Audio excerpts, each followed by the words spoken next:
Hello and welcome to today's watch party and live Q&A. So for some of you, you will have just seen the film with us over on Zoom. For others, you might have seen it in the past, or maybe you haven't seen the film, but you just are interested in either filling your morning or hearing from a filmmaker. So thank you, whatever the reason is, for joining us. We're really excited to be joined by Kat Holmes, who is the writer and producer of SUBMERGE.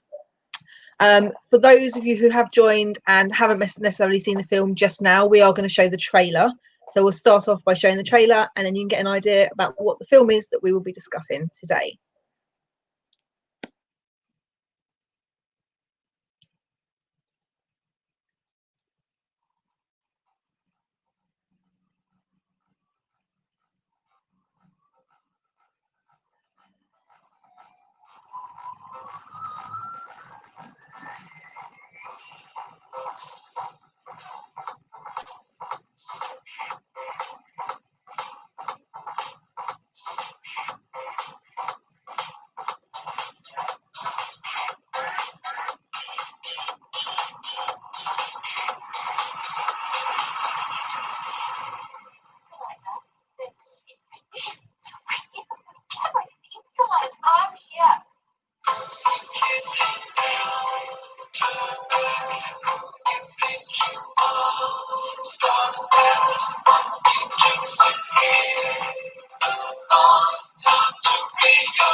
Okay, so that is SUBMERGE and the trailer. So hopefully that's excited those of you who haven't seen that film, and we will also share links on where you can see that. So with no further ado, I'd like to introduce Kat Holmes. Hi, Naomi. Hi, would you like to maybe introduce yourself by first of all explaining where you're from and how the creation of SUBMERGE came about? So what made you write and then also produce this film? Sure. It's actually quite an old history now, because I wrote the first draft of SUBMERGE in 2004, 16 years ago. At the time it was called The Passage. And it's actually a really funny story about how SUBMERGE started. I had been writing another screenplay. It was a political thriller. For those of you that remember the times back then, that was when the Iraq War had happened. The US invaded Iraq in 2003. And I'd written this thriller about protest. And that was set in Australia, and it was the sense of how governments interact with protesters and how that can impact on their lives and so on. So that was the thing. And there was a lesbian love story in there, and the main character was called Jordan. And but I was a brand new writer. I had no film credits under my belt. And a friend of mine who worked in queer distribution said, you should make lesbian porn, because, everyone loves a bit of lesbian porn. There's a massive straight market. You can make the money that you need to push your passion project forward. And I was like, oh, hang on, I've just written this other screenplay. I don't know if I've got any more creative juices in me, but I ended up writing 5 short vignettes, each based around a sex scene. And then I met Sophie O'Connor and gave her the script and said, can we knock this out as a quick movie for $30,000 or something, just something small, and off we go. And then Sophie, being the creative mind that she is, she ended up taking what was a pretty average screenplay, and together we reshaped it into what you see today, or what you saw just before. So it was a funny beginning, and it ended up becoming the main passion project. And obviously, so this was released in 2013. Yes. So we're now talking, I mean, that's 7 years ago already. That's a very long journey for a film, but it's not actually, I think. And I think that's something that's quite interesting. So if you look at other films, they can take over 10 years to just get made. So and then the life of a film, thankfully, is kind of way beyond that. So in terms of your journey since you made this film, now obviously this is an Australian film, but you're not in Australia anymore. So how has the kind of journey since the film's been made, what's that look like for you? How have you found your audience, and what have been some highlights over the last kind of 7 years? Yeah, really good question, Naomi. It did take us 9 years from the first draft to the world premiere. And we were absolutely exhausted by then, but and we had no idea how the film was going to be received. We were very fortunate. We got accepted into a competition festival in New York for the world premiere, one of only 8 films worldwide. And it was judged by my absolute idol, Christine Hallett. And if you don't know who she is, you'll know lots of her films: Far From Heaven, Boys Don't Cry, Carol. You know, she's an incredible producer. And she was going to be the main judge. So we were all like, well, we have to go to New York.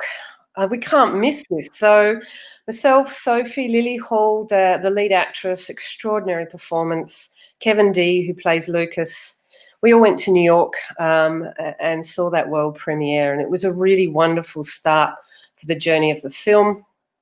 And a few US-based distributors sort of got their eye on it. The head of Frameline, I think most of you will know Frameline, the world's longest and largest queer film festival.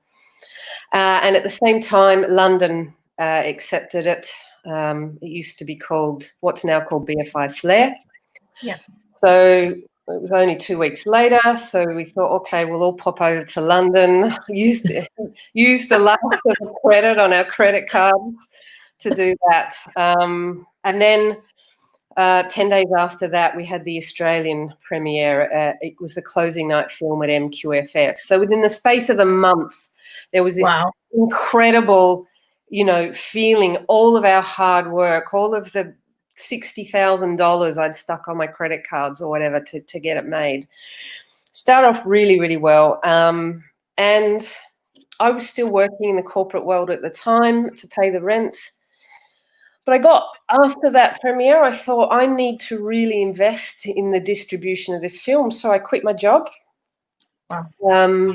A few days after the Melbourne premiere, and moved to France because I had a base there. And I spent the rest of the year trying to, I guess, get the best distribution deals possible for the film. And now distribution is a challenge for independent lesbian films. So what was your experience? Because you've actually, the one thing I should mention is you actually self-distribute this. So you've created DVDs, you've kept the rights now.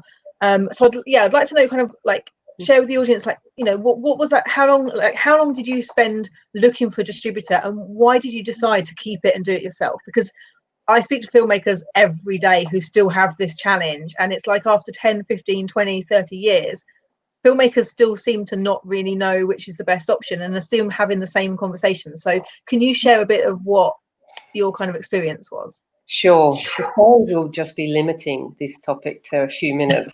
And without losing the audience, it's in context, topic, indeed. Everything changed around the time that we were going into the distribution. If you all know how you saw the film today, you saw it digitally via streaming. That was brand new 6-7 years ago. And it was still really unclear as to how to find your audience. So we had our eyes on Wolf Video, who are the world's largest distributor of lesbian films, and we wanted them to pick it up. They were really our main option. They decided not to pick it up for one reason, and that's the sex scene between Lucas and Jordan. In the middle. They felt that it was not telling a representation of lesbian identity that they wanted to get behind. And I was really disappointed in that decision. I think they misunderstood the purpose of that scene, which is about how when people are in that self-destruct mode, they will do that stuff, you know. And anyway, that was, I guess, a real blow for us that turned out to be a really great blessing in disguise.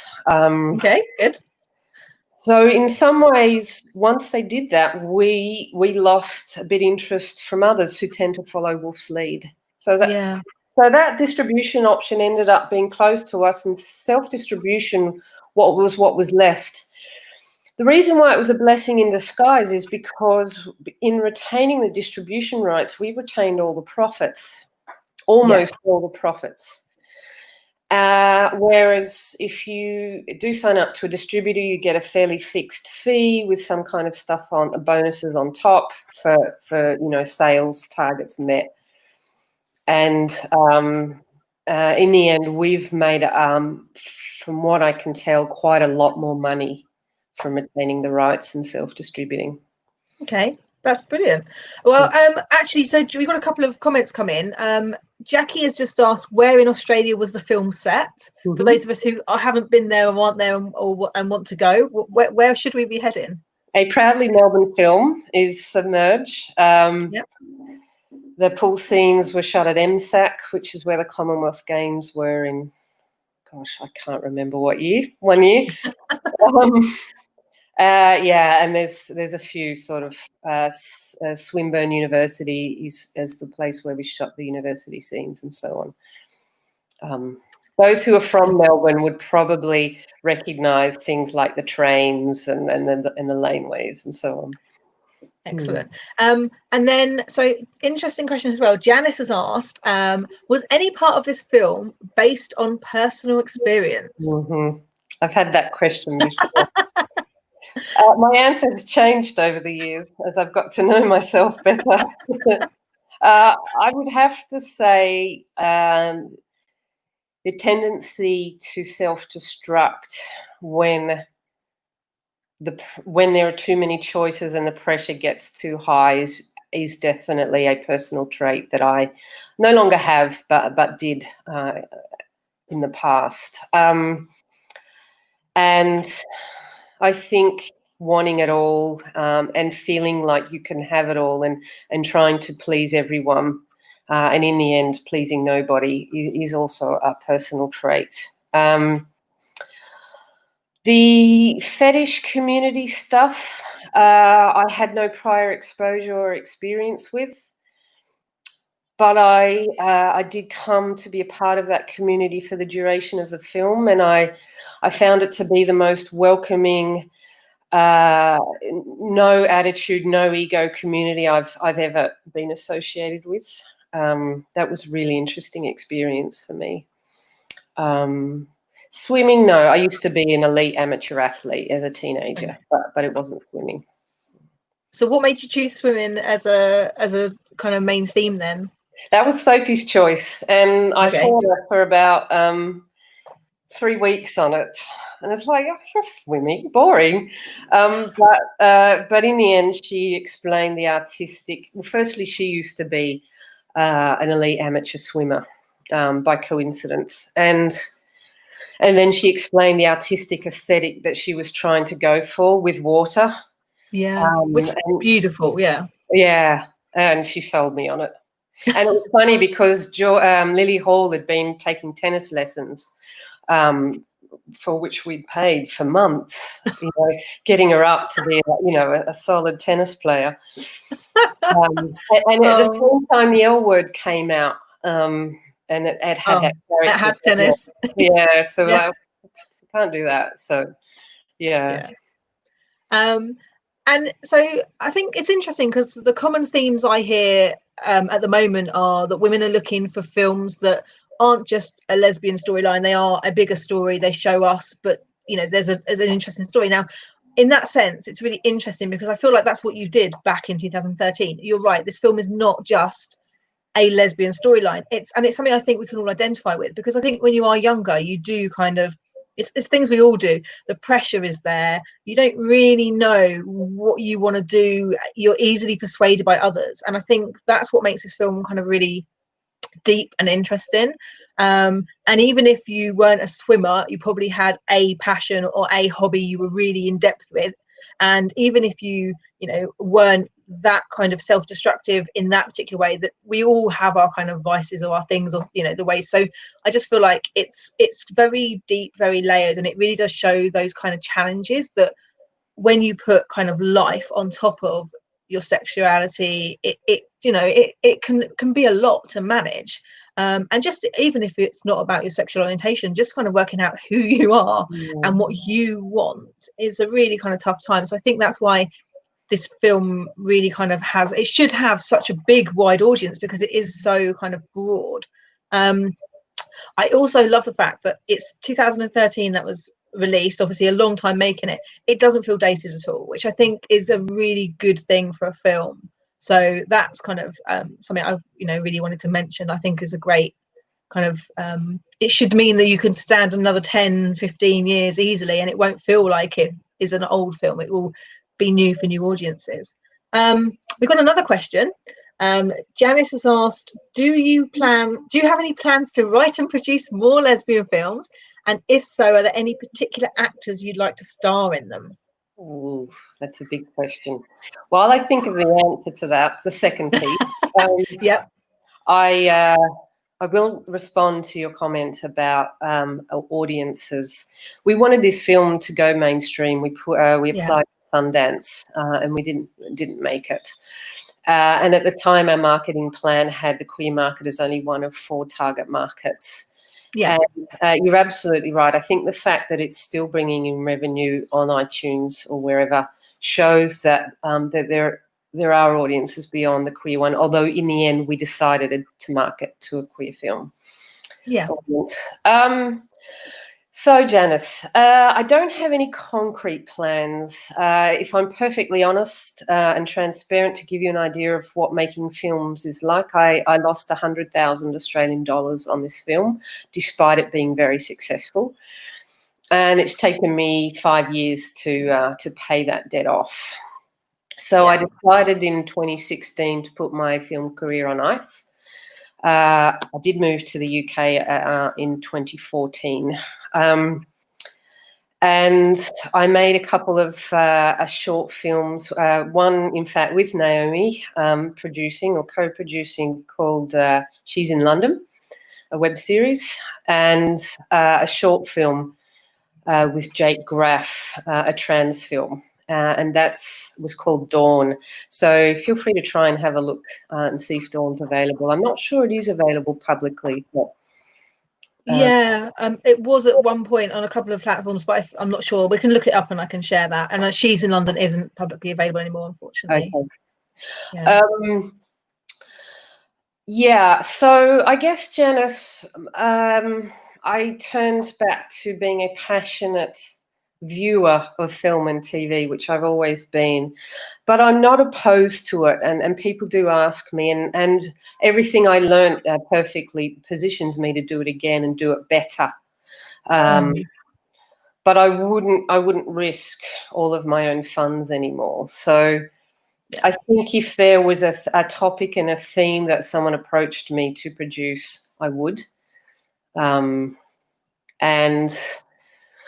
would I don't really necessarily want to limit it to queer film, even though I think queer stories are really important. I think the stories that matter now are intersectional stories. My one big self-criticism of Submerge is that it wasn't strong on race representations. The two non-white people we had in the film, they just weren't really performing strong roles. So intersectional films is where I would like to focus my energies, and creating space for women of colour, especially. and Indigenous filmmakers is something I'm really passionate about. So any particular actors? Yeah. Gosh, on the spot, that's really tough. I have a number of US-based actors that I think are extraordinary, none of whom I could ever afford. Let's pretend you've got someone's given you an amazing budget to make your dream film. Who would you put in it? This is your chance to kind of, get those names out there. You never know. For this question, let me take it on notice, and I'll come back to you. Okay. We've had another question, yes, which is, what's your favourite film and why? Another tough one. I don't have a favourite film. It's an impossible answer, but Saving Private Ryan remains one of the a most significant film for me because of its representation of war. And at the time, it was so different and so new. The Matrix also is a film that significantly speaks to me. And Elizabethtown is a film I would definitely recommend you try and get your hands on. Wine Country on Netflix, a wonderful, wonderful film that I wish I'd made. So probably Wine Country would be the one I'd most recommend now. Yeah, okay. And another question is, and this is interesting, would you use Mandela Rose, the current up and coming in everything lesbian actor? I wouldn't be against it. She starred in an Australian film made by people I do know. All About E. All About E, thank you. Yep. Yes. We're releasing Butch Powell for the Straight Girl on Netflix tomorrow, everywhere except for the US and Canada. And that's got Mandela Rose in it. Yeah. I mean, she moved to the US and is doing some stuff there. She was in my friend Jane Clark's film as well, Crazy Bitches. I wouldn't be opposed to it. Again, creating space for women of colour. I don't know if she identifies as a woman of colour, but she does have some non-Anglo background. And so I guess, I mean, the challenge, I guess, then is, so you've obviously had a really good journey. It's a really good film. So, but you're not making anything else. So the thing is, we know not everyone will have seen Submerge. So what one action could you give people watching today to support yourself as a independent lesbian filmmaker, but also other films? Like what can we do as an audience to make it easier? It's an interesting topic because I think filmmakers have to stand on the quality of their work. And I find myself conflicted of saying, watch all independent queer film. Some of it is just awful, and yet these filmmakers, I know the journey that they went on, and they had a story to tell, and they did the best job that they could do. So I guess I would ask the audience to make up their own mind. I think that never pirating independent film is absolutely critical. And I don't know. I guess I'm going to equate it, and I'm always changing and growing in my thinking about this, but I'm going to equate it to the journey I'm going on through the recent Black Lives Matter movement coming back into the consciousness, and it being different this time. I think it's really hitting the mainstream, which is I have taken the time to go out and educate myself about the cultural, historical, and daily experiences of people of colour. I'm reading books, I'm watching movies, in a level that I'd never done before, especially Indigenous Australian content, which I would really encourage all people to try and see. The Australian Dream is currently out in the UK, or In My Blood It Runs. Both documentaries out in the UK, and extraordinary Indigenous films. And so if I think that back to the queer content, I think I think it's really important for straight people or non-queer people to understand, you know, what the experience is through film and so on, and to do that. Do I think all lesbians should go and watch lesbian films? Not for social justice reasons, purely for entertainment reasons. Yeah, if it looks like a good film, watch it. Yeah. Yeah, I mean, we kind of, I always try and say to people, the piracy, and I agree, it's completely it's one of the biggest killers for funding and the reason the pipeline is so slow. Yeah, if a feature film is free, question why it's for free and where it's sitting and whether it's actually a free platform is a really big important thing. I think knowing the damage you can do by slating a film publicly as well, because funders and investors look at social media, and the audiences, I think, don't necessarily realize the power of their voice when they make public comments like that film was crap. But also, not only for investors, also your friends. Like, I've spoken to so many women who will say, oh, I didn't watch that film because my friend said it was rubbish. And I was like, oh, do you like exactly the same films 100% as your friends? Like, no. I'm like, well, and so realizing that, especially in the lesbian and LGBT community, we are influencers to each other. And so, you know, if we don't like something, it's better to say nothing than to say it's really bad, or at least try and find the good. Because again, I think, as you say, when your budgets are limited, there is only so much you can do. So what one good thing was about it? Was it the story? Was it the music? Was it the actors? You know, I think highlighting the positive in things and trying to put a more positive message out there, because there are hundreds of films and everyone wants more, and so it's about kind of understanding that to get more we have to kind of put that positive message out there. But yeah, I mean, yeah, so sorry, did you? I was going to say, we're at a really interesting juncture in queer film content, where it's hit the mainstream now. So what you actually have is two industries. You have mainstream queer content and you have indie queer content. And they're two totally different beasts, because one's made with $5 million, pounds, whatever. The other's made with 50,000. So, yeah, I guess, and also the way we consume content is completely different. TikTok and YouTube are the main vehicles for anyone under 20 or 25. So there's a lot more out there. There's a lovely TikTok video doing the rounds about coming out. And it's 15 vignettes of people coming out to a rap song. Oh yeah, I've seen it. That's brilliant. Yeah. So it's changing, and that's okay. It's okay. Yeah, I mean, it's just, I think we're at an interesting time where I think there's lots of platforms out there, and that means there's lots of different ways to access content. I suppose the frustration is a lot of the films aren't on those platforms, and so it's finding it's, and that's the thing I think that drives piracy as well, is it's not easy to find. We've had another question just come in from Janice. Did you choose the music in this film? And if so, what would you say to some people who might think that it was either an enhancement or a distraction from the dialogue? Personally, Janice liked it. That's a great question, Janice. You're killing it on the questions tonight.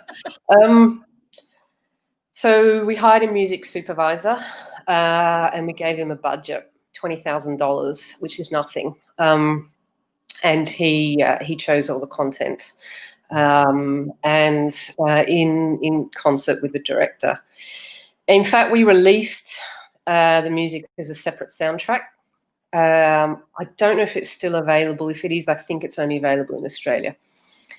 And the thing about Submerge that differentiates it from a lot of other queer film is it's an art house. It is actually an art house film at heart. It's the old style of filmmaking that's quite sparse on dialogue, and it's appealing to to that sense of the visual and the sound being main vehicles for transmitting the storyline. And I have never had that feedback that it was a distraction. We tried really hard in the grading to get the music level right so that it doesn't ever cut off dialogue. I hate that. Personally, as a viewer, I hate it when sound cuts off dialogue. So, yeah, so I hope that answers the question. Great. And also Katie May says, why do you think LGBT films don't get the same level of exposure or popularity as other films?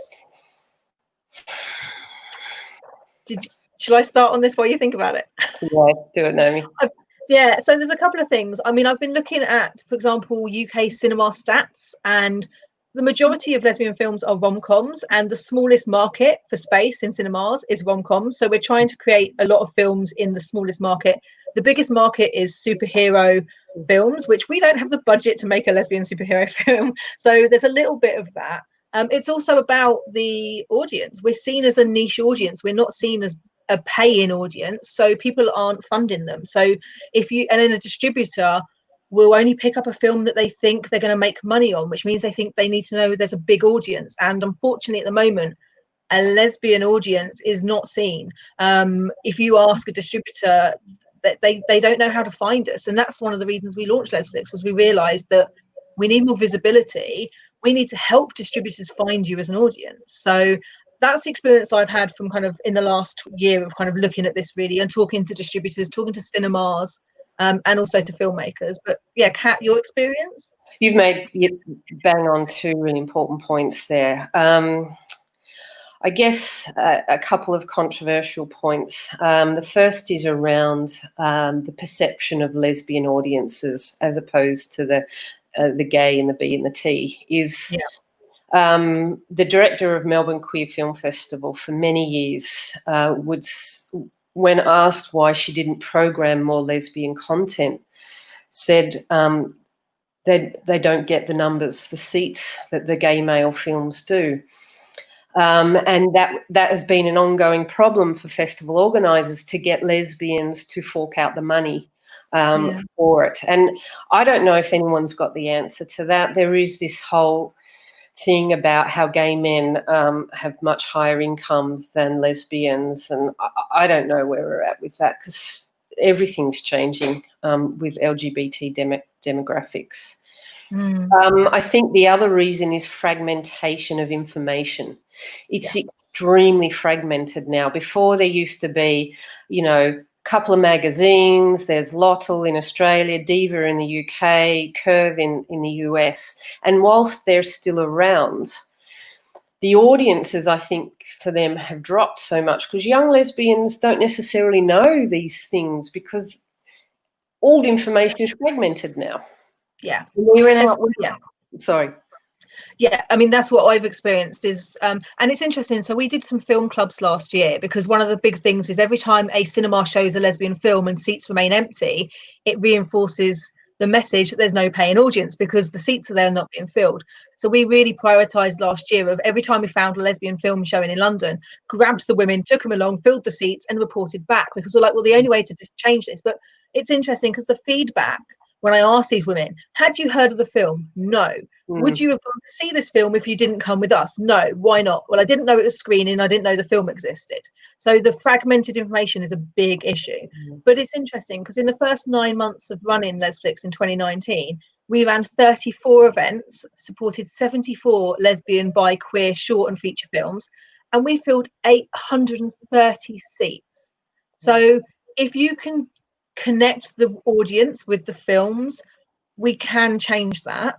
But you're right, it's knowing how to. Like, I've been trying to get press coverage to tell people Lesflix exists, and it just doesn't happen. It doesn't exist. The women's community is so fragmented, so disconnected. It's really hard to get your message out there. But that again is where actually I think the power of our community is in our community. It's each of us going, this is a great resource, I'll share it with my friends. This is a great film, I'll share it with my friends. There's a film showing in the cinema, I'm going to go with my friends. And actually maybe realizing that we don't necessarily need media press. We need to actually support each other and just share the information more. It's never going to be solvable. When Submerge was released globally, I did a ton of press. I was in pretty much every queer publication in 6 or 7 countries, but it only ever reached the people that were reading that publication at that time. And then you've got life, I myself can't get to all films at the cinema because I'm tired or I'm busy or whatever it is. So it is what it is, and we just keep plugging away, I think. At the end of the day, I think the LGBT story has already got to a tipping point. Disclosure came out on Netflix yesterday. You should all watch that. About Absolutely. It's great. Trans representation in film, and they're at a tipping point. So Hollywood now is casting LGBT people in their content. Maybe there's an argument that we don't need queer indie content anymore. Yeah, it's interesting because I had this conversation and I took some women to a film club to see a film that was not a lesbian film but it had a lesbian character, because that's what everyone's been asking for. And then after the film I was like, so everyone, what did you think? And universally they were like, yeah, it's maybe not exactly what we wanted, because I think what they realized was it only the mainstream representation of us shows the tip above the iceberg. The 10% of our lives where we engage and interact with the mainstream, there's no depth, there's no actual kind of, it's not actually what 90% of our life is.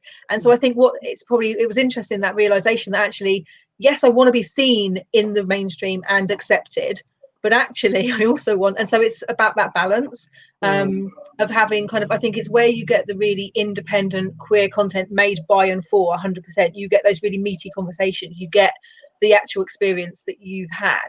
And the mainstream is almost where we can educate and entertain at the same time, and also broaden and interact with the majority and hopefully create less homophobia. But they almost, I think there's definitely a need for both. And I think the more people are seeing that kind of the difference, I think that's it, about knowing the difference between kind of who's making the content. I think if you look at Batwoman at the moment as well, you can really see it's got a lesbian writer and it's created with a lesbian direction, because there's a lot more depth to those characters.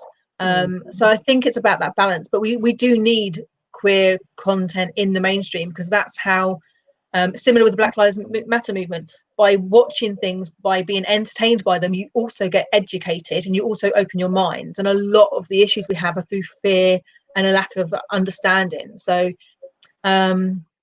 but yeah, it's like the increase in representation in the mainstream is really good. So yeah.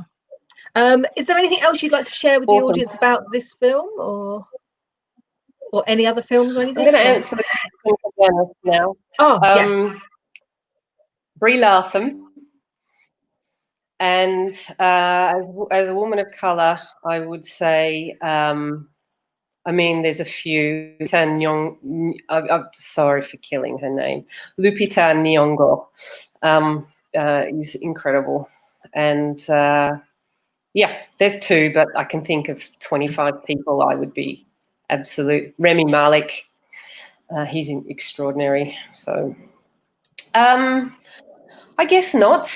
Thank you to everyone who did come and see it. If you liked it, please do tell your friends about it, because it's not going anywhere. My digital distributor said you have the longest tail of any film that we've ever distributed. So it seems like it's going to keep going for a few years yet. So, yeah. Well, I think that's the thing I love about our community, is every day more people come out, every day more women realize that they maybe aren't straight, or so even, and you've got more women hitting the age of like 15, 18. So the audience it's not like a mainstream film where we've all seen it because it had a mainstream distribution. Like, that audience keeps growing. And I think when you've got niche films like that, it is new every month to a whole new group of people. And so I think you do have like much more opportunities for longevity. And that's why I like to treat these like lesbian films more like new films all the time, because I feel like it's not like the traditional model. You go, everyone has seen this film because it was blanketed to hell. And it's like, no, actually, you've got new people all the time. So I think that's kind of the beauty of it. I've got a question for everyone on the line, actually. Okay. Okay. It with a thumbs up or whatever, but who thinks the film had a happy ending, or who thinks it had an unhappy ending? Oh, okay. So did the film have a happy ending, or did the film have an unhappy ending? I mean, I do like the fact that it's left to your kind of perception, personally, because I think that's the best kind of film. I think that's why a lot of people like short films, because often they're left more open, because you just don't have enough time to do a storyline. I like to think, for me personally, overall happy, because she went through that journey and she has come out the other side much more aware of who she is, what she wants. It's not an easy journey, but life isn't. But I do, for me, I think happy. Okay. But yeah, come on to Janice, Katie, Victoria. Any thoughts? Happy?